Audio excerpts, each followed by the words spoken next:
Children, welcome back.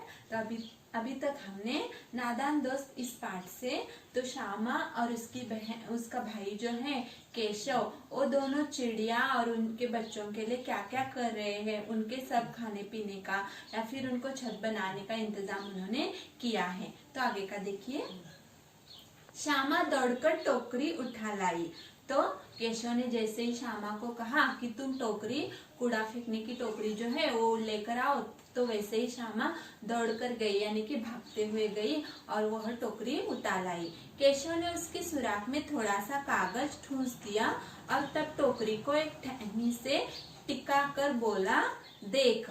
तो केशव ने क्या किया, उस टोकरी को लिया और उसकी सुराख में, सुराख यानी क्या है, वहां पे जो छेद गिरा था, सुराख यानी कि जो छेद गिरा था टोकरी को, वहां पे उसने कागज को वहां पे उसमें डाल दिया और उसके साथ साथ तब टोकरी को एक टहनी से, टहनी यानी कि डाली, एक डाली से लगाकर बोला, देख।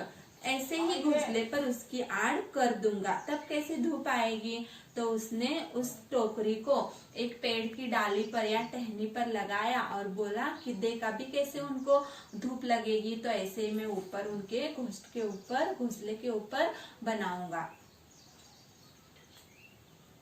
श्यामा ने दिल में सोचा, भैया कितनी चालाक है। तो श्यामा सोचने लगी, मेरा जो भाई है भैया कितना चालाक है, कितना होशियार है, ऐसे वह सोचने लगी। गर्मी के दिन थे, गर्मी के दिन यानी कि हॉट डेज, तो गर्मी के दिन थे। बाबूजी दफ्तर गए हुए थे, तो उनके जो पिताजी हैं वो दफ्तर यानी कि ऑफिस गए थे।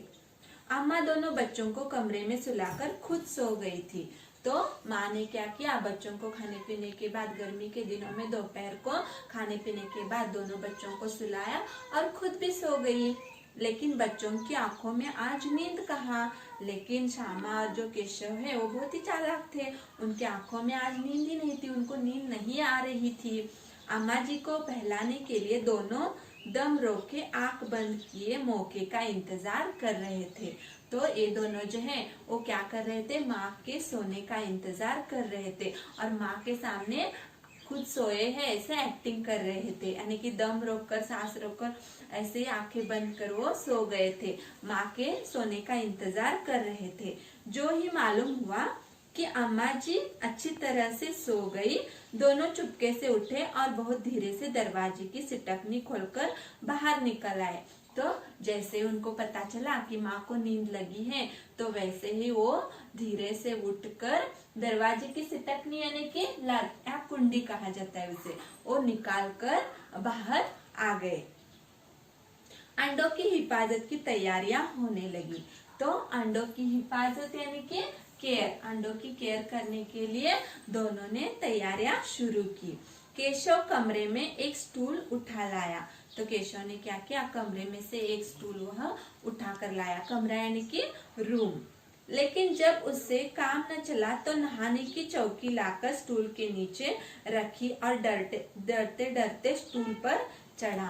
तो उससे काम न चला, वो स्टूल पर खड़ा रह के भी वो जो घोंसला था, चिड़िया का नेस्ट था, वो उसके हाथ नहीं आ रहा था। तो उसने क्या किया, अपने जो नहाने का घर रहता है उसमें से जो बैठने के लिए बनाया रहता है वो भी स्टूल लेकर आया और उस स्टूल के नीचे उसे रख दिया और उसके ऊपर चढ़कर वह खड़ा हो गया। श्यामा दोनों हाथों से स्टूल पकड़े हुए थी। तो श्यामा ने क्या किया, कहाँ भैया न गिर जाए, इसलिए उसने स्टूल को अच्छे से पकड़ कर रखा था। स्टूल चारों टांगे बराबर न होने के कारण जिस तरफ ज्यादा दबाव पाता था जरा सा हिल जाता था। तो वह जो स्टूल था उन्होंने चौकी पर रखने के कारण वह अच्छे से नहीं बैठा था, तो जिस तरफ ज्यादा दबाव होता था वह स्टूल हिल जाता था। उस वक्त केशव को कितनी तकलीफ उठानी पड़ती थी। तो उस समय केशव को कितनी तकलीफ यानी कि प्रबल परेशानी, बहुत ज्यादा परेशानी उसे उठानी पड़ती थी।